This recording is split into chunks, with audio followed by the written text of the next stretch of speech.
à présent s'installe le plateau consacré aux éditorialistes, j'allais dire, mesdames et messieurs, de cette émission Dimanche, c'est politique, ce 13 juillet 2025. Cette semaine, encore, l'actualité béninoise nous pousse à interroger, oui, le fond de notre modèle démocratique et les dynamiques à l'œuvre dans notre société. D'un côté, mesdames et messieurs, le pays amorce un virage institutionnel avec la révision de deux textes clés, la loi de 1901 sur les associations et la loi organique encadrant la Cour constitutionnelle, de réformes qui touchent à la fois la vitalité de la société civile, à l'équilibre des pouvoirs. Mesdames et messieurs, ici sur ce plateau de l'hebdo des éditos ce dimanche, nous allons en parler. De l'autre côté, le Bénin célèbre une performance historique, un taux de réussite inédit au baccalauréat 2025. De quoi saluer donc les fruits des réformes éducatives, mais aussi questionner ce succès. S'agit-il d'un progrès réel ou d'un simple rattrapage statistique? En tout cas, ici, sur ce plateau, les invités,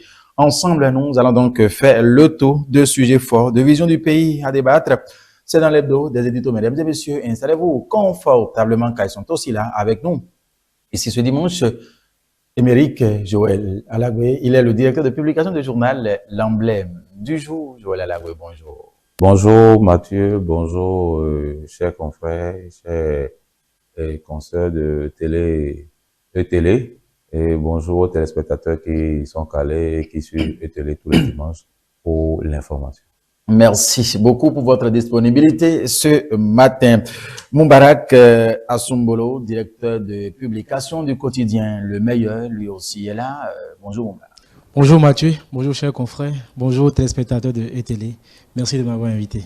Alors, c'est un plaisir de vous avoir retrouvé sur ce plateau ici ce matin. Le troisième répond au nom de Pascal Agaoundé. Il est du quotidien La Nation, qui va certainement nous rejoindre avant la fin de ce plateau ici ce dimanche 13 juillet, oui, 2025. Je l'annonçais dans mes propos introductifs en séance plénière le mercredi 9 juillet 2025 au Palais des Gouverneurs à Porto Novo. Les députés ont voté de loi majeure. Il s'agit de la loi numéro 2025-18 modifiant et complétant la loi numéro 2022-09 du 27 juin 2022 portant loi organique sur la Cour constitutionnelle et la loi numéro 2025-19 relative aux associations et fondations en République du Bénin. Vous avez suivi cette actualité comme tout autre béninois, Joël Émeric Alagoué. En un premier temps, qu'est-ce que cela vous inspire?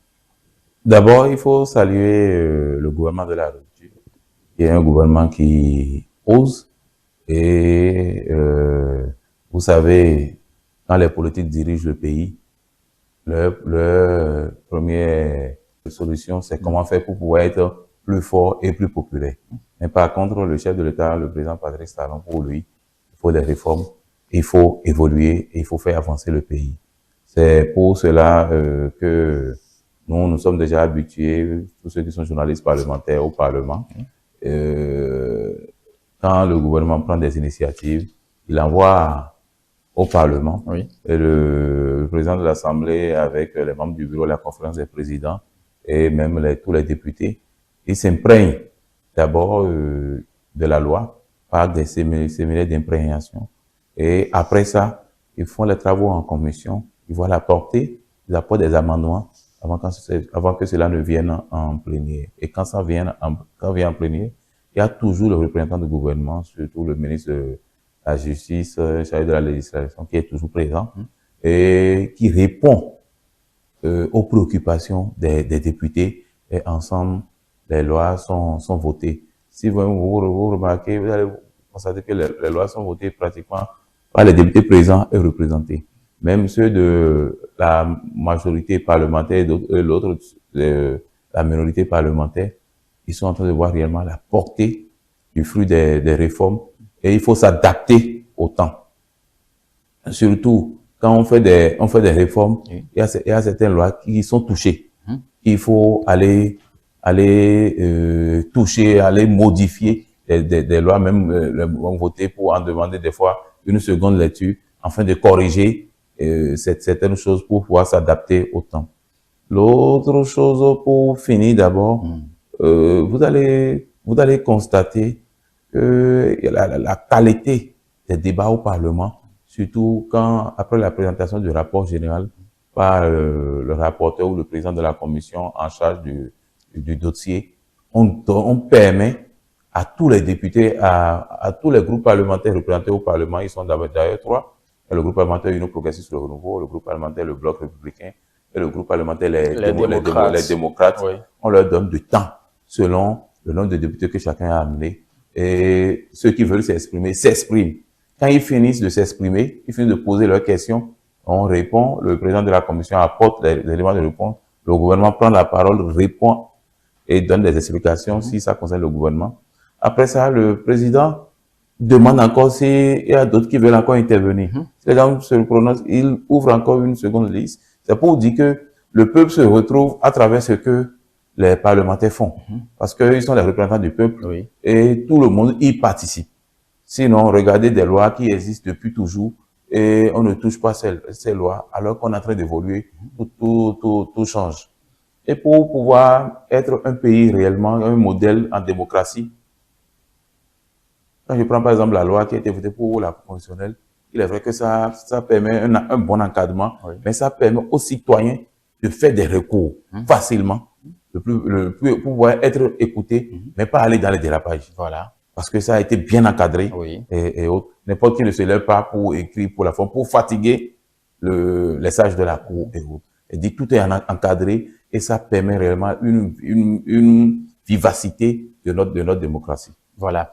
Merci à vous. Ça, c'est les propos d'un témoin, justement, de l'évolution de l'actualité au niveau du Parlement béninois. Joël Émeric Alagbe, directeur de publication du journal L'Emblème du jour. Moubarak Assombolo, vous êtes aussi, du domaine, vous êtes aussi régulier à l'Assemblée nationale et tout. Cette actualité et tout, dites-moi en un premier temps, ce que cela vous inspire.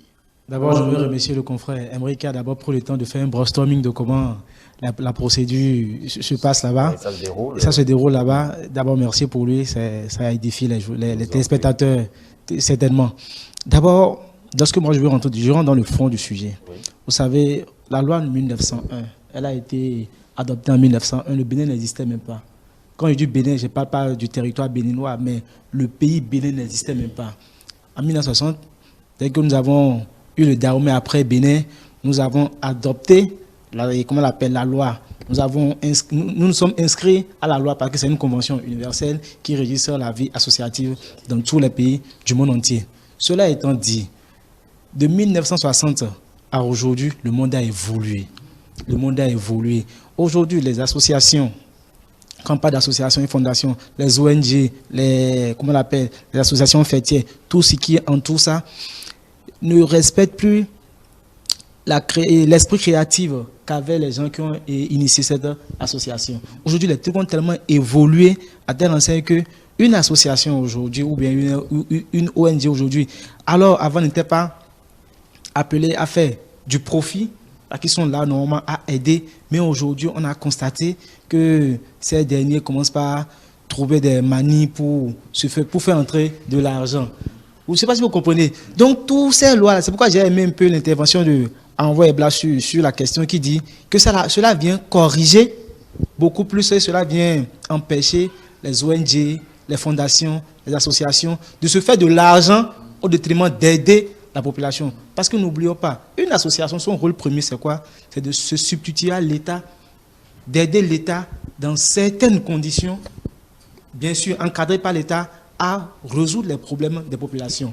Nous avons des ONG qui interviennent dans le domaine de l'eau, qui aident les populations à avoir de l'eau, des ONG qui interviennent dans le domaine de la santé, où nos populations démunies qui n'ont pas les moyens de se rendre à l'hôpital peuvent quand même, par le biais de ces ONG, recouvrir la santé. Donc c'est dans ces trucs que nous connaissons les ONG. Mais aujourd'hui, nous avons constaté que les ONG contournent la loi. D'abord, ils ne paient pas les impôts. C'est la disposition que nous avons, les créateurs ont pris pour leur faciliter l'accompagnement ou bien l'accompagnement de l'État. Mais aujourd'hui, nous avons constaté que ces gens-là contournent la loi, se font de l'argent. Derrière des ONG, ce sont des entreprises bien structurées et productrices de créances et tout. Donc, je crois que ça vient beaucoup encadrer. Sur la loi de la Constitution, et la loi organique de la Constitution qui a été retouchée. Je dirais tout simplement quoi? Si aujourd'hui, nous sommes 12 millions de Béninois. Et qu'à chaque fois qu'il y a un petit problème, 12 millions de Béninois doivent saisir la cour. Je suis sûr que nos 7 sages qui sont là-bas n'auront même pas le temps de dormir. Donc, les législateurs aujourd'hui pensent que le gouvernement pense aujourd'hui qu'il faut encadrer ça. Et je crois que ça va beaucoup donner du punch à la loi, à la Cour constitutionnelle. Non seulement ces décisions seront beaucoup plus efficaces, les sages auront le temps de bien l'analyser, de bien travailler, parce qu'ils ne seront plus aujourd'hui touffus par tout ce qui est recours, ou bien tout ce qui n'est pas recours. Sera recourable tout ce qui semble vraiment pertinent. Merci pour cette première prise de parole. Je vous l'annonçais, mesdames et messieurs, que Pascal du quotidien La Nation, oui, va nous rejoindre. Et chose promise, chose due, effectivement, il est déjà là avec nous. Pascal, bonjour. Bonjour, chers confrères. Merci de répondre présent aussi. Toujours un plaisir. Alors, on parlait tout à l'heure justement de la révision de la loi sur les associations, et la première question est celle de savoir si c'était donc une nécessité de modernisation. Bon, il fallait bien que ça arrive. Vous le savez déjà, c'est la loi 1901. Et quand on dit 1901, c'est plus d'un siècle qui est passé déjà. Entre autres évolutions, nous avons aujourd'hui beaucoup de facteurs qui font que le secteur des associations et des organisations doivent s'adapter. Et naturellement, nous sommes amenés à pouvoir nous doter de nos propres lois et à laisser les lois héritées. Je pense que cela a déjà été fait pour ce qui concerne notre code de procédure pénale, notre code pénal. Donc je pense que le travail se fait également pour ce qui concerne notre code civil. Et il était temps que nous puissions également nous mettre à jour pour ce qui concerne la formalisation des organisations et associations, fondations et tout. Et vous savez que cette loi, la loi de 1901, est une loi, je dirais, un peu comme une loi qui permettait un peu tout en fait. C'était une recette facile pour les personnes qui cherchaient rapidement à se faire de l'argent à travers une association ou une fondation. Voilà, vous prenez le régime, le statut d'ONG pour vous faire de l'argent et je dirais bien fuir même au fisc, fuir le fisc, échapper à tout ce qui est impôt. Donc il était important que ce secteur-là également soit régi par une loi qui tienne compte un peu des modalités actuelles. Et ce qui me semble quand même assez important à dire, les confrères l'ont souligné, c'est que cette loi vient un peu pour assainir le domaine quand on sait que les organisations sont également appelées à jouer un rôle important dans la société, à accompagner également d'une façon ou d'une autre, sans être politique, à accompagner quand même d'une façon ou d'une autre l'évolution du pays. Et pour cela, il fallait bien que cette loi-là soit adoptée. Voilà. Il fallait que cette loi soit adoptée, Joël Alagbo. On revient à vous pour parler justement de la révision de cette loi sur les associations. La question adressée tout à l'heure à Pascal est celle de savoir si il s'agit d'une nécessité ou bon, peut-être une volonté de mieux contrôler la société civile. D'abord, par rapport à la révision de cette loi, oui, je crois que quand la Cour constitutionnelle va promulguer la loi, va toucher la loi, oui, pour voir comment on appelle, si nous n'avons pas failli aux dispositions de notre révision, de la Constitution, et le chef d'État va promulguer la loi. Les populations doivent aider le pays à avancer en ce qui concerne le Congo. Aujourd'hui, il n'est plus possible à certaines personnes de se lever, de créer des associations, de créer des ONG et d'en faire une propriété privée pour pouvoir être riche. Tout le monde veut être riche, même sans travailler. Quand je vois ce qui se passe, c'est-à-dire les opportunités que le pays a données à ceux-là qui ont dit, ouais, voir combien de fondations nous avons au Bénin.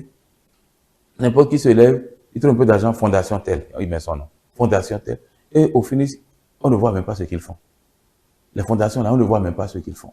Et les ONG, ou même par rapport, si vous voyez les plaques qu'on leur attribue par rapport aux véhicules, on voit ONG avec telle couleur de plaque et autres, mais on ne les sent pas. Alors que, normalement, ils doivent évoluer dans le domaine où ils ont choisi d'évoluer. Et nous devons sentir cela. Maintenant, le gouvernement seul ne peut pas tout contrôler. Certes, le ministre de l'Intérieur est là pour l'encadrement, le ministre de la Justice, etc. et d'autres ministres qui sont concernés. Mais le pouvoir central ne peut pas tout contrôler si la population même n'aide pas le pouvoir central à évoluer. Si nous voudrons réellement que tout change au Bénin, nous devons changer nous-mêmes de comportement. Et nous devons aider, parce que c'est pourquoi, au niveau de chaque arrondissement maintenant, surtout dans les grandes villes, et dans les autres communes, nous avons les commissariats d'arrondissement. Nous avons des numéros verts. Quand on constate quelque chose, on voit que telle personne est en train de freiner à telle loi et autres. Il suffit seulement qu'on se dirige vers un commissariat pour dire nous avons constaté ceci, vérifier. C'est à eux de remonter cela. Et comme ça, le pouvoir central serait en train de travailler, les techniciens seraient en train de travailler et la population serait en train également de jouer son rôle. Je vais taire la ville et le quartier. Il y a une ONG qui font le trafic d'enfants, des petits-enfants. Les bébés, ils achètent, les bébés, ils amènent ça au Nigeria. Et les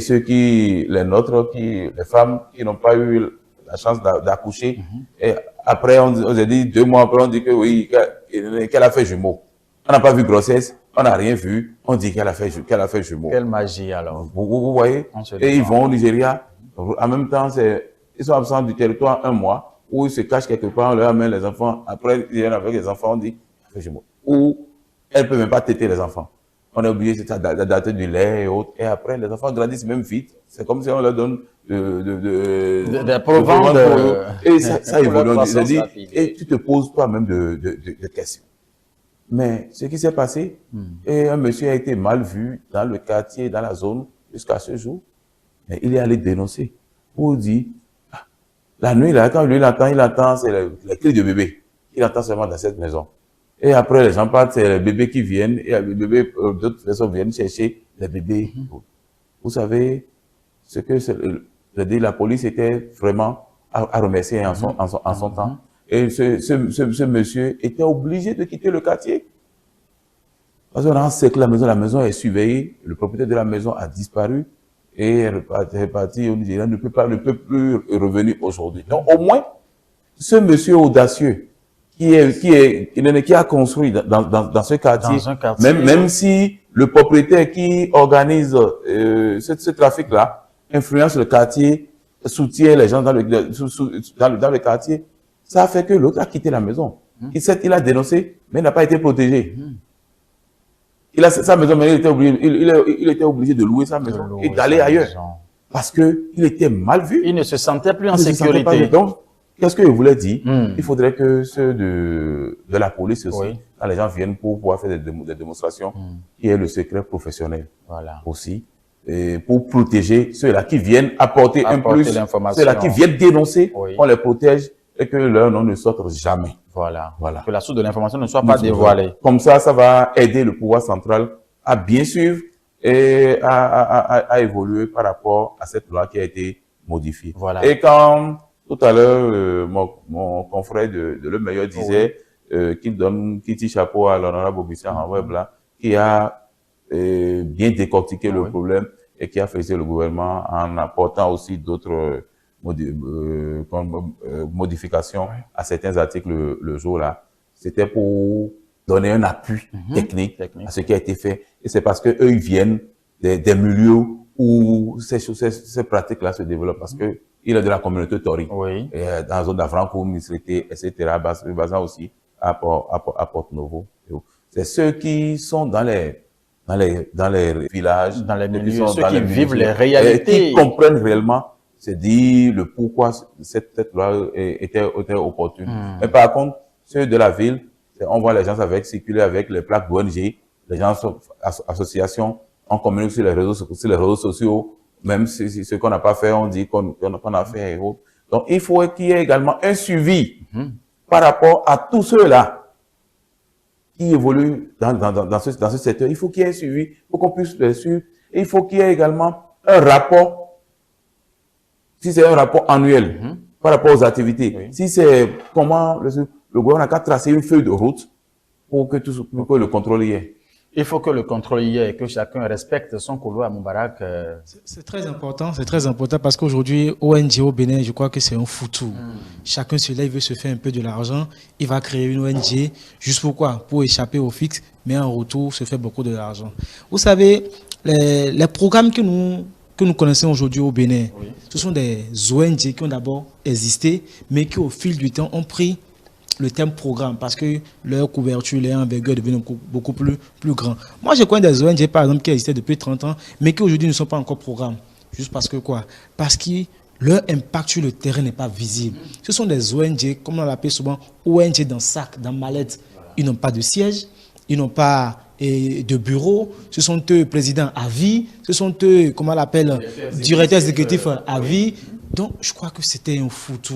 Alors que, comme je l'ai dit, les ONG sont appelées à aider l'État central sur des thématiques, sur des sujets précis, la santé, l'environnement, comment on l'appelle, l'eau, tout ça. Donc, ce sont des personnes qui, normalement, dans un État, doivent accompagner l'État à résoudre certains problèmes vis-à-vis des populations. Mais si ces derniers encore retournent et continuent et commencent maintenant par siphonner ces populations, je crois que l'État central a bien fait de mettre un coup de pied dans la fourmilière. Voilà. Oui, Pascal du quotidien La Nation. Je viens, c'est bien sûr Pascal Aguéondé. Voilà. Oui, nous l'avons plusieurs fois dit. Et je pense que nous sommes tous convaincus, oui, et nous convenons tous d'ailleurs sur l'opportunité de cette loi. Et je pense que ce qui n'est pas assez dit, c'est que la loi n'est pas là pour, je dirais, sous réserve de voir le contenu, parce qu'il faut également qu'on voit le contenu, parce que ce serait regrettable que ce soit finalement contraignant, parce que le rôle d'une association, d'une organisation reste fondamental dans une société, et même s'il faut un suivi, même s'il faut encadrer la naissance de ces genres d'associations-là, il faut également voir comment faire pour que cela n'entrave pas les bonnes volontés qui quand même se manifestent pour aider l'État. L'État ne peut pas tout faire dans un pays. Ça, c'est une certitude. L'État ne peut pas tout faire. Nous sommes appelés également d'une façon ou d'une autre à agir en tant que citoyens. Mais nous sommes également appelés en tant que personne morale, ONG ou association, fondation, à agir pour également soutenir les actions de l'État. Et vous savez, les ONG très souvent ont un objet, très souvent un objet. Ça peut être relatif à la santé ou à la sensibilisation des jeunes filles, à la sensibilisation pour tel ou tel, phénomène social. Donc, de toutes les façons, les ONG sont appelées à agir dans la société pour un peu accompagner les actions de l'État, aller peut-être dans des endroits où l'État n'est pas vraiment très présent, parce qu'il ne faut pas qu'on se leurre. La présence de l'État d'un endroit à un autre peut ne pas être vraiment la même, ça peut ne pas être ressenti de la même façon. Et c'est là que les ONG prennent le relais. Donc, voyant un peu ce rôle central et important des ONG, je dirais que leur importance et leur existence n'est plus à démontrer, il le faut, mais en même temps, il faut que cela soit encadré au regard des dérives que nous avons pu observer, lesquelles dérives ont déjà été abordées par les confrères, lesquelles dérives font que il faut obligatoirement faire un suivi et essayer d'avoir un œil sur ce que font exactement les ONG. Est-ce qu'ils respectent effectivement leur objet? L'objet pour lequel cette ONG est-ce que l'ONG là, cette ONG est-ce qu'elle respecte cet objet-là? Et c'est souvent là le problème. Vous voyez quelqu'un qui rapidement fait ses papiers et ONG agit sur le terrain et avec je dirais de très beaux objectifs. Quand vous lisez un peu leur statut, vous vous dites, bon, ça, c'est une ONG qui peut vraiment apporter quelque chose de bien, quelque chose de plus, voilà. Mais qui, en réalité, l'a fait pour avoir des subventions. Pour des subventions qui ne sont finalement pas, je dirais, reversées sur le terrain. Voilà. Donc, il faut qu'on aille vers un suivi des ONG. Comment est-ce qu'ils travaillent? Et je pense que, comme l'a dit mon confrère tout à l'heure, penser peut-être à avoir un coup d'œil, un regard quand même sur leur rapport, c'est quelque chose de positif. Essayez de voir un peu comment ça évolue. Je pense qu'au ministère de l'Intérieur, il y a quand même un service qui s'occupe un peu des ONG et tout, et des fondations. Il faut aller, je suis sûr que tout cela est prévu dans le test. C'est pourquoi il est sous réserve de voir un peu ce qui est dans le test. Je pense que le mécanisme aussi bien de naissance que de suivi doit avoir été quand même un peu mentionné, élaboré, pour que nous puissions avoir des ONG qui agissent véritablement pour le bien-être des populations, qui ne cherchent plus à échapper forcément au fisc et qui, d'une façon ou d'une autre, ne sont pas non plus des problèmes finalement. Parce que soulever des cas d'ONG qui vont jusqu'à la maltraitance d'enfants ou le trafic d'enfants, vous voyez là où nous en sommes, ça veut dire que c'est parfois même un moyen pour les truands. Oui, voilà, parce que ça, c'est du grand banditisme. Quand on parle de trafic d'enfants, c'est un grand crime. Donc, et là, c'est clair que c'est devenu encore, je dirais, malheureusement, un moyen pour des personnes mal intentionnées de continuer à faire je dirais, leur manigance, tout simplement, voilà. Il faudrait que tous ceux-là qui sont responsables des ONG se mettent dans la tête qu'ils sont apolitiques. Ils ne doivent pas faire de la politique. Voilà. De la politique, c'est pour les politiciens. Et ici, quand on voit des ONG qui, les jeunes sont devant, derrière, ils sont des grands politiciens et autres. Il y a une différence à faire entre ces associations, ONG et autres. C'est pourquoi aujourd'hui, la loi qui a été votée vient renforcer le système partisan.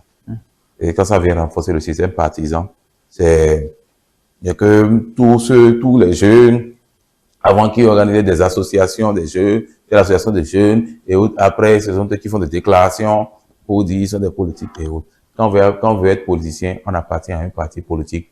Et le parti politique aujourd'hui, il n'y a plus de mouvement, il n'y a plus d'association, il n'y a plus de regroupement et autres. Un parti politique reste un parti politique. Donc, après le système partisan, il fallait toucher la loi 1901 pour pouvoir régler ce problème-là une fois pour de bon. Donc, ça fait partie réellement des objectifs de pourquoi la loi a été touchée. Voilà. Et en dehors de ça, le fisc, donc, que tout le monde a abordé, les gens ne veulent pas payer les impôts, les gens veulent rester, veulent travailler dans l'anonymat, veulent gagner et sans contribuer au développement du pays. Alors que quand on se lève tous les jours, on crie, ah, c'est beau, et cette voie, c'est une bonne voie, il y a la lumière, il y a l'eau, et tout ça. Quand je viens, par exemple, nous sommes à Cotonou, la capitale économique, où les gens disent, ah, il n'y a pas l'eau potable et autres. Malgré que le gouvernement est en train de, par exemple, pour ceux de Cotonou 2, on est en train de traîner l'eau de Calavi pour pouvoir faire les raccordements pour leur donner de l'eau potable de l'eau pluie. Ceux de Cotonou 1, zone d'Akwakwa, on est en train de tirer de l'eau de Porte-Novo parce qu'il y a pour pouvoir les servir. Et je crois que d'ici le mois de septembre ou octobre, tout Cotonou serait réglé et de même que les autres villes qui sont en chantier au niveau du pays. Mais quand on fait tout ça, c'est l'argent. Et l'argent, qui sont ceux-là qui doivent, c'est le plus petit béninois doit contribuer pour le développement de son pays. Chacun doit contribuer. Donc, c'est une affaire de nous tous que les gens ne se cachent pas derrière une association, une ONG, pour ne pas contribuer. Nous allons à présent parler des nouvelles dispositions qui concernent la Cour constitutionnelle. Oui, à la question de savoir si cela renforce justement la crédibilité au sein de... Vous savez, au niveau de la Cour constitutionnelle, en temps, la loi a été pas l'autre législature, la 8e législature, on avait touché la loi. Maintenant, avec l'évolution, il faut faire des corrections, il faut apporter des corrections. C'est comme ça un pays. Quand on évolue, quand on fait des réformes, on a révisé la Constitution. Et quand on a révisé la Constitution, il faut actualiser la loi qui régit les institutions de la République. Donc, quand on constate qu'il y a un défaut, qu'il y a quelque chose à toucher, à corriger, pour rendre plus fiable, pour rendre plus efficace les institutions, il faut aller à faire des relectures par rapport aux lois pour pouvoir toucher. D'où la nécessité de la Cour constitutionnelle. Et l'autre chose, le ministre chargé de la législation, Yvon Détienne, disait que si le gouvernement a demandé à ce qu'on touche la loi, c'est pour permettre aux Béninois d'avoir l'accès facile pour pouvoir faire les recours. Et vous-même, celui qui est, par exemple, à Tchoumi, à Malanville, la Cour constitutionnelle est ici, qui veut porter un recours, va oublier de quitter là-bas pour pouvoir le faire. Alors qu'on peut aujourd'hui, avec le numérique et autres, on peut tout faire en ligne. Maintenant, il ne faut pas qu'on mette de la pagaille.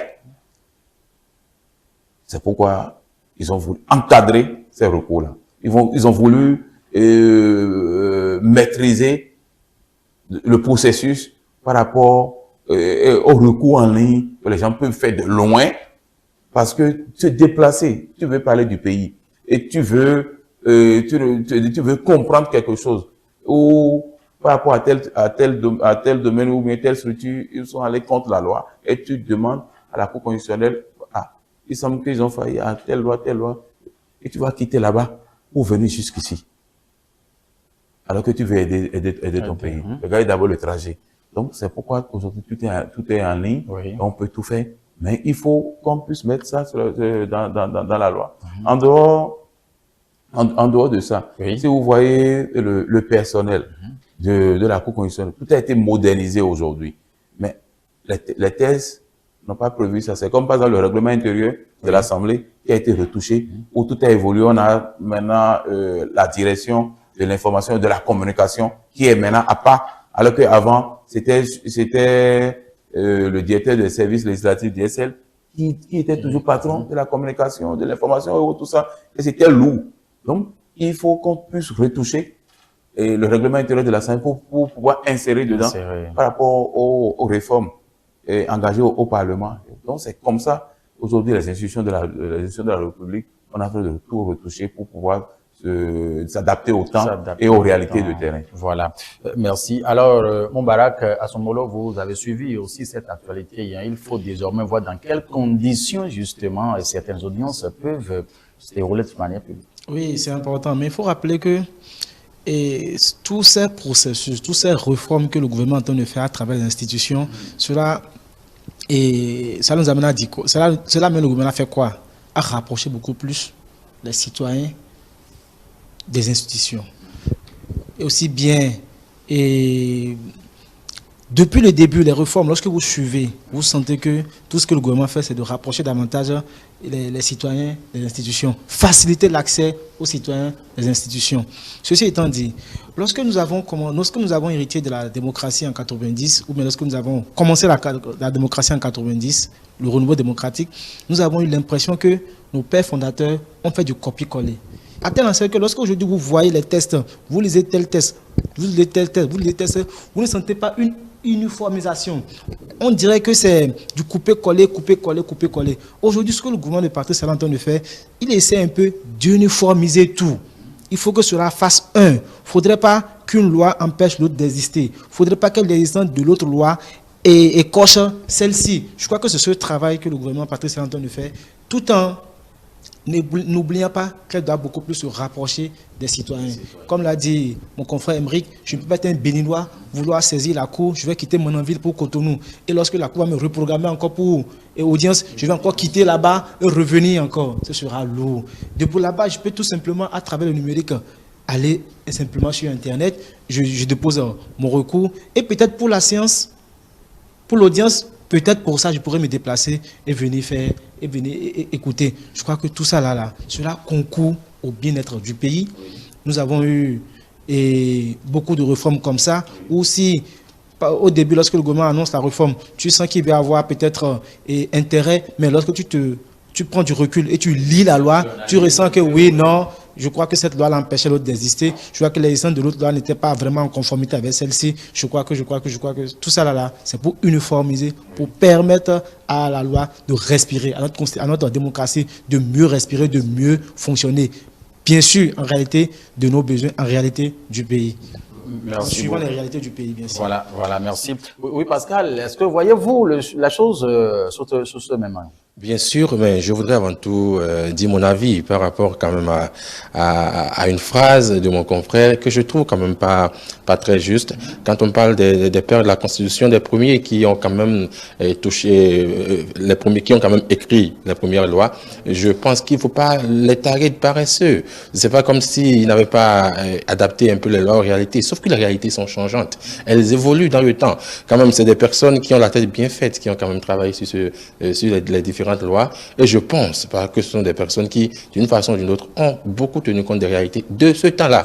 En latin, on dit souvent « o tempores, o mores ». Vous voyez, à chaque temps, c'est mœurs, en fait. Et d'une façon ou d'une autre, à un moment donné, il faut se réadapter, se réinventer. Aujourd'hui, nous avons une justice constitutionnelle qui se rapproche un peu des populations, et nous avons vu cela arriver à la 7e mandature. Cela a pu gêner beaucoup de personnes. On s'est dit « non, mais la justice constitutionnelle est une justice qui doit rester un peu, je dirais, dans dans son mysticisme. Il faut que l'on garde un peu l'attrait traditionnel que cela a toujours eu. Mais aujourd'hui, tout le monde convient quand même que ça a été une belle ouverture. On a vu un peu l'engouement des citoyens à aller vers la cour. Les citoyens qui se font de plus en plus entendre. Et il y a eu beaucoup de personnes qui sont entrées en pleine possession de leurs droits grâce à cette saisine-là de la cour qui a été facilitée. Mais aujourd'hui, à l'expérience, il faut également se rendre compte que cet engouement a amené à avoir une foultitude de dossiers. Et très souvent, la cour dit, je ne suis pas incompétente. Cette affaire est une affaire qui relève de la justice, du judiciaire et non de la cour constitutionnelle. Donc, on a pu voir beaucoup de cas de ce genre-là. Et ouvrir maintenant, je dirais, la saisine en ligne, la saisine numérique, ça veut dire qu'on en aura davantage. On aura davantage de recours. Parfois, ce n'est pas mal intentionné. C'est juste que les populations ne savent pas toujours la différence à faire entre le judiciaire et ce qui relève de la Cour constitutionnelle. Et c'est normal. Vous voyez quelqu'un qui peut-être a une parcelle qui se fait léser, qui attend depuis que peut-être la justice foncière puisse vraiment rendre une décision et qui à un moment donné est, je dirais, exaspéré, peut se dire, bon, je vais saisir la Cour constitutionnelle en se disant, mais quand même, c'est l'institution qui, quand même, voilà, donc je vais essayer de saisir la Cour constitutionnelle pour que, d'une façon ou d'une autre, la Cour amène peut-être maintenant le judiciaire à aller plus vite. Et c'est normal. Donc, celui qui le fait n'a pas forcément compris qu'il y a des affaires qui relèvent de la Cour constitutionnelle et d'autres qui relèvent purement du judiciaire. Donc, je pense que dans ce contexte, il fallait également mettre en place un système de filtrage des recours. Et c'est ce qui a été fait, un système de filtrage des recours. Cela veut dire, ce n'est pas comme si on refuse l'accès à ceux-là qui viennent poser peut-être la préoccupation à travers un recours, mais on les oriente davantage parce que dès que vous voyez que le recours que vous avez posé a été filtré et que ce recours-là ne sera pas finalement traité par la Cour constitutionnelle, vous pouvez en déduire que c'est une affaire qu'il faut porter devant un tribunal, devant les cours et tribunaux. Voilà. Donc je pense que d'une façon ou d'une autre, il le fallait. Cela montre encore davantage, je vais dire, que l'évolution peut se faire dans un temps record. On a vu cette mandature installer cette pratique et déjà, on est en train de remarquer que cela a pu changer. Voilà, donc c'est qu'il faut vraiment s'adapter aux évolutions, voir ce qui marche, ce qui ne marche pas, faire en sorte que les citoyens puissent beaucoup plus se rapprocher de nos institutions au finish et avoir droit de recours, continuer à avoir droit de recours quand ils se sentent lésés dans le droit. Merci beaucoup. C'est bon, on va clôturer. Oui, vous avez quelque chose rapidement sur ce sujet? Je voulais inviter le gouvernement, inviter les parlementaires, une fois que les lois sont votées. Nous sommes en train d'applaudir les lois, nous sommes en train d'applaudir les réformes, mais l'autre chose, c'est de vulgariser ces lois-là, pour que ceux qui ne suivent pas ceux qui ne lisent pas les journaux, ceux qui ne sont pas sur les réseaux sociaux, ceux qui ne sont pas informés de ces lois, qu'on puisse réellement les toucher pour pouvoir organiser les séances de vulgarisation que les députés faisaient avant, où on disait le député à l'écoute de la population pour la vulgarisation des lois et que chacun descende maintenant dans sa circonscription électorale pour parler des lois votées aux citoyens. Et souvent, pour ces citoyens, il est vrai qu'on ne peut pas appeler tout le monde. C'est les élus locaux, les conseillers, les maires, les associations, ceux de la société civile, qu'on invite souvent au niveau des communes pour pouvoir leur parler de la loi. Et eux autres, ils font le relais au niveau de leur truc, on leur fait des copies et ils font le relais au niveau des quartiers. Je voudrais que cette pratique-là, qu'on reprenne cela pour que les gens soient réellement informés des nouvelles lois et de comment il faut vivre maintenant dans le pays. Merci, Joël Alagoué. Le Bénin célèbre un taux, mesdames et messieurs, de réussite exceptionnelle au baccalauréat 2025 avec des chiffres en nette hausse par rapport aux années précédentes. Le mercredi 9 juillet dernier, suivant l'annonce de l'Office du baccalauréat, 73,02% sur le plan national. C'est le résultat obtenu justement cette année au plan national. D'abord, moi je dirais félicitations au gouvernement, félicitations aux enseignants, félicitations aux parents d'élèves et félicitations aux élèves également. Parce que j'ai suivi tous les débats qu'il y a sur Internet. Moi je dirais tout simplement que ce sont les réformes que nous avons entreprises depuis près de 10 ans dans notre pays qui sont aujourd'hui de porter les fruits. Cela ne soit pas ex nihilo. Ce n'est pas du hasard. C'est l'effort, c'est le travail que tous ceux que je viens de citer avant de prendre à ma pause de parole c'est le travail de tous ces gens-là qui sont en train de porter aujourd'hui leurs fruits. Le débat c'est parce que nous sommes à la fin du mandat que le gouvernement, c'est un faux débat. C'est comme si nous ne croyons pas en la capacité de nos enseignants, de nos élèves et aux efforts que le gouvernement fournit pour que ce résultat-là soit aujourd'hui observé. Je crois que si on fait ça, c'est nous insulter nous-mêmes béninois. C'est pas bien. Ce sont les réformes, c'est le travail assidu des parents d'élèves, c'est la suppression des grèves, c'est la suppression des grèves, c'est empêcher les enfants qui n'ont pas eu une meilleure moyenne dans l'année passée de retourner, de changer d'école, d'aller dans une autre école pour s'inscrire en classe supérieure et aller échouer à l'examen. Tout ça là est fini. Aujourd'hui, même de votre maison, vous pouvez savoir combien votre enfant, même si vous cachez les bulletins, vous cachez ces notes, vous pouvez savoir combien il a eu en telle matière, grâce à la plateforme Éduc-Action. Donc, tout est mis en place pour qu'aujourd'hui, ceux qui vont à l'examen aient vraiment la capacité d'aller à l'examen. Ce n'est pas comme avant, à cause des grèves, on ne sait même pas si l'enfant est bien éduqué pour aller à l'examen. Il y avait, comment on l'appelle, cet enfant qui échoue ici, qui va dans une autre école, aller faire la classe supérieure. Aujourd'hui, c'est plus possible. Donc, tous les enseignants qui sont bien formés, et qu'on vient me dire que c'est parce que c'est la fin du mandat qu'on a eu ce taux de... Où est le rapport? C'est trop gauche. C'est les efforts que tous ces gens-là ont fait qui sont en train d'apporter ces résultats. Aussi bien les élèves, les enseignants, le gouvernement, les parents d'élèves, c'est tous ces efforts aujourd'hui qui nous donnent ces résultats. Vous vous rappelez, je vais finir par là. Et je me rappelle en 2016 ou bien en 2015, si je ne me trompe pas, en France, le bac avait donné 82%. Mais ils ont convoqué le ministre de l'Éducation pour le dire, mais pourquoi on a eu bac 82%? Je dis en France. Parce que c'est trop petit pour eux. Ça, la tête, c'est 92, 93, 97. Mais que chez moi, on atteint 72%. On dit que non, que c'est le gouvernement qui est en train de... Non, je crois que c'est un faux débat. Nous devons féliciter au contraire le gouvernement et tout le corps des professorales. Merci. Joël Alagoué, vous avez suivi la pas belle réforme. On se pose cette question. C'est vous, le chef d'État est venu en 2016. Oui. En 2016, c'est celui qui est au CM1. Celui qui est au CM1, oui. Il a eu le bac cette année. Donc, du CM1 jusqu'en terminale, ça dit 9 ans. Oui. Ça veut dire qu'il a eu le bac. Et quand il est venu, vous allez constater, pour ceux qui sont impliqués dans la politique, les politiciens et autres, tout ce qu'on reproche au chef de l'État, c'est le fait qu'il maintient les ministres au gouvernement. Et les ministres sont maintenus au gouvernement depuis 10 ans et autres, tout ça. C'est ça les politiciens se reprochent. Parce que tout le monde veut avoir sa place. Tout le monde veut que ça soit comme hier, où un an, on change les ministres, 2 ans, on change les ministres, etc. Je prends le cas du ministre, je commence par l'éducation à la base. Oui. Le ministre de l'enseignement primaire. Maternel, Salimane Karimou. Il est en train de finir les 10 ans avec le chef de l'État. Et regardez, j'ai dit tout à l'heure que c'est du CM1 jusqu'en terminale. Oui. Les réformes qui sont engagées, où le ministre est là, dit le corps enseignant est là, tout le monde est là, on applique les réformes et on fait des corrections au fur et à mesure. Oui. Donc, voyez, quand vous revenez au niveau de l'enseignement secondaire, les cadres qui sont au ministère, ils sont restés là. Ils sont restés là depuis toujours. Quand vous venez au niveau de l'enseignement supérieur, Madame la ministre, depuis qu'on l'a nommée, elle est toujours au poste. Ensuite, le directeur de l'office du baccalauréat. C'est pas le chef d'État qui l'a nommé. Non. C'était depuis Yahi. Oui. Il est là. Parce qu'il fait bien. Il est allé à la retraite. Mais on l'a maintenu là.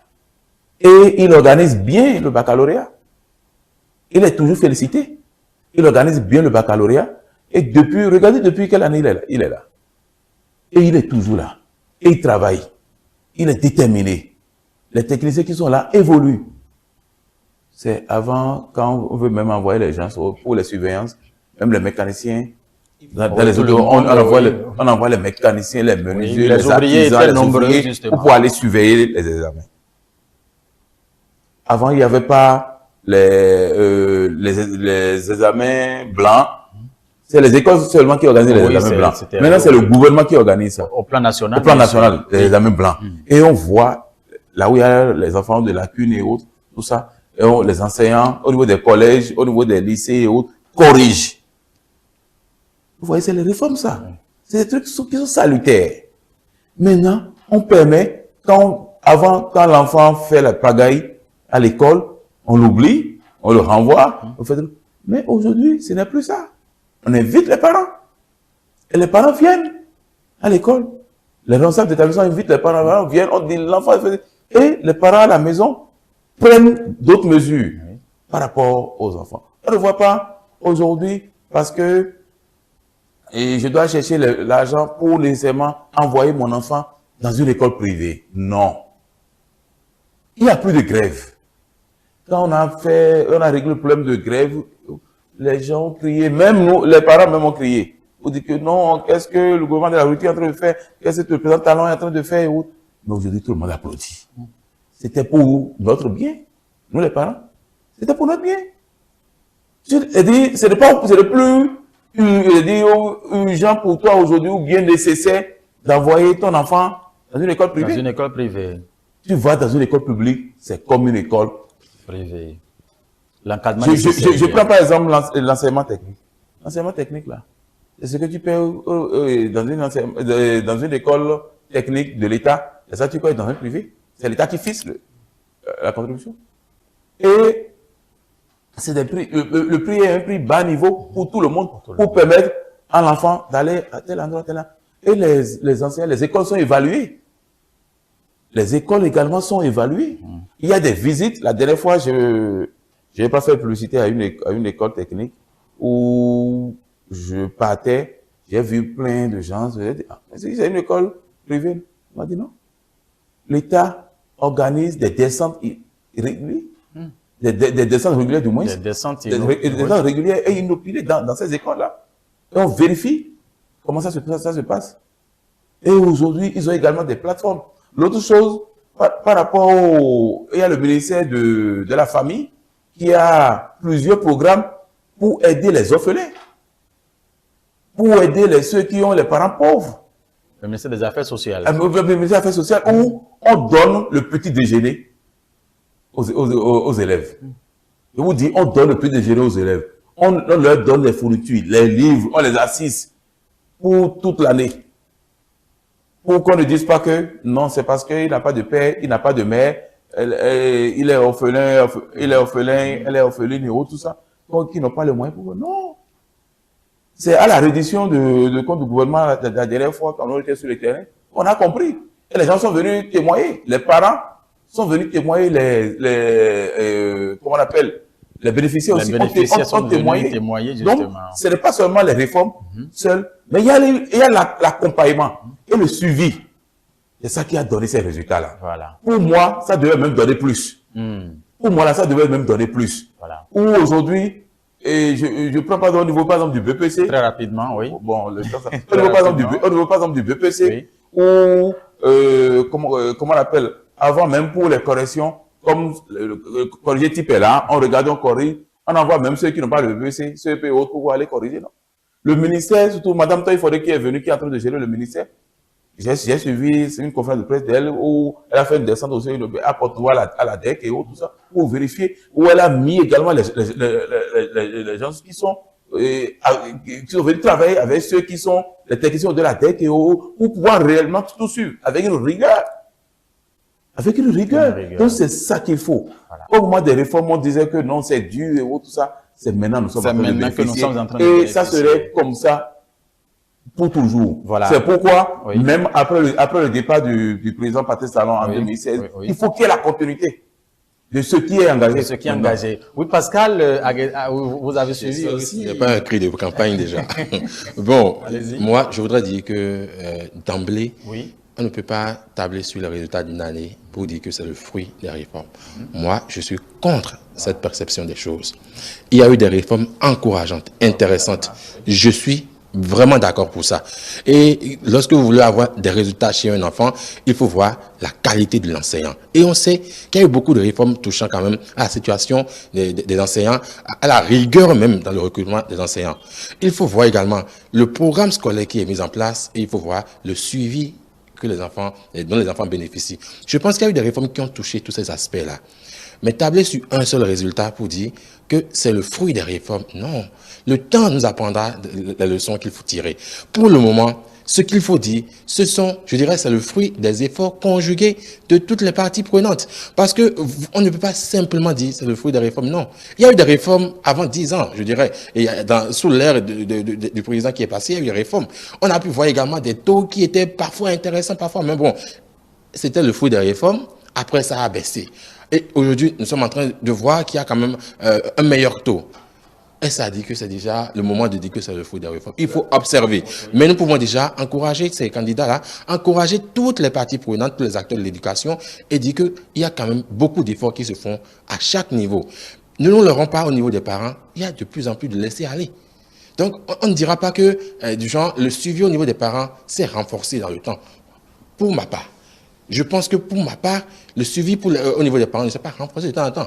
Mais au moins, on est sûr d'une chose, c'est que les enfants, quand ils vont à l'école, ils sont plus confrontés à la situation où le maître, il ne vient pas aujourd'hui. Et on dit, bon, il n'est pas venu aujourd'hui parce que peut-être il n'a pas eu son salaire. Non. Il y a un peu plus de rigueur. Même le maître, avant de faire quelque chose, il réfléchit, il pense aux conséquences de ses actes. Donc, il y a une certaine prise de conscience au niveau de l'enseignement et on peut s'en féliciter et espérer que cela continue de cette même façon-là pour que nous ayons toujours des résultats à saluer. Oui, nous allons rester avec vous 30 secondes rapidement pour conclure ce plateau.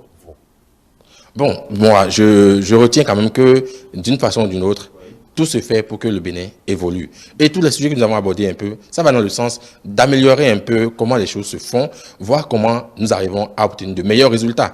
Il faut saluer ces avancées-là et espérer que les populations en prennent conscience et que les gouvernants puissent également tirer le meilleur profit de tout ce que nous mettons en œuvre. Voilà. Oui, Émeric Joël Alagbé, vous avez aussi 30 secondes justement pour conclure. Bon, c'est remercier le gouvernement pour ce qu'ils sont en train de faire et de leur demander de continuer et de demander au corps enseignant d'être encore plus rigoureux et d'accepter qu'on puisse les évaluer comme cela a été lancé et autres. Et les nouveaux, les aspirants et autres, de suivre les dispositions pratiques et les conditions dans lesquelles on est. Parce qu'aujourd'hui, vous voyez, ceux qui ont été retenus, ils ont 12 mois de salaire, même pendant les vacances, ils sont payés. Ils sont payés. Donc, demander également aux nouveaux candidats de prendre les vacances aussi à profit pour les cours de renforcement, les cours de vacances et autres. C'est toujours utile. Il faut un temps pour s'amuser et il faut un temps pour s'adapter réellement, afin que l'année prochaine, que nous ayons également plus de taux de réussite et qu'on puisse également revenir ici pour pouvoir applaudir et que les parents aussi, nous prenons conscience pour savoir que nous devons, l'enfant qui sort de la maison est à l'image de nous. Donc ceux qui laissent les enfants s'habiller n'importe comment, on ne les suit pas, on ne les dit, parce que la communication est consubstantielle à l'homme. Il faut regarder vos enfants avant qu'ils ne sortent, vous les éduquer par rapport à la pratique de la vie et tout ira. Merci Joël Alagbé. Oui, Moubarak. Sur le premier sujet, je dirais tout simplement merci au gouvernement et merci également aux parlementaires pour le travail qu'ils font à travers ces lois qui veulent toucher, qui sont en train de toucher. Sur la question de l'éducation, je dirais tout simplement que merci au gouvernement, au corps des enseignants, aux parents d'élèves et félicitations aux élèves. Que toute cette symbiose, ce travail qui a eu depuis près de 10 ans, ou bien qui continue d'avoir eu sur l'audio, continue pour que ces résultats se pérennisent pour toujours. Moi, je ne suis pas convaincu que ça va redescendre, mais ça va rechuter. Je suis convaincu que au contraire, ça va évoluer. Évoluer. Ah oui. Mesdames et messieurs, nous prenons donc une pause sur cette émission dimanche. C'est politique pour mettre fin à ce plateau qui est réservé aux éditorialistes sur ce plateau, bien évidemment. Et permettez cette répétition. Moubarak Assombolo, il est du journal, il est le directeur de publication du journal Le Meilleur sur ce plateau. Vous l'avez suivi, justement, ces analyses sur les différentes questions que nous avons abordées sur ce plateau. Émeric Joël Alagbé, directeur de publication du quotidien L'Emblème du jour, journaliste parlementaire. Vous l'avez également suivi sur les différentes questions abordées ici aujourd'hui. Pascal Aguendé du quotidien La Nation. Vous avez également eu justement sa contribution sur ce plateau sur lequel nous avons donc parlé de deux faits. Oui, le premier qui a rapport justement à l'actualisation de la loi 1901, révision de la loi organique de la Cour nouvelle ère pour la Cour constitutionnelle et les associations du Bénin. Vous les avez suivis en deux, justement, le taux de réussite exceptionnel au bac 2025, la part belle aux réformes. Mesdames et messieurs, merci infiniment de nous avoir suivis. On vous rappelle tout simplement que toutes nos productions sont disponibles sur nos différentes plateformes digitales. Notre site internet, c'est www.etelebenin.com, notre page Facebook Etele en direct, notre chaîne YouTube Etele Bénin, notre compte X Etele en live et notre application iOS et Android Etele, tout simplement Etele avec vous. Pour vous, Angèle Toboula reprend donc la conduite afin de laisser place juste après ce plateau au duel. Portez-vous bien, à tout de suite.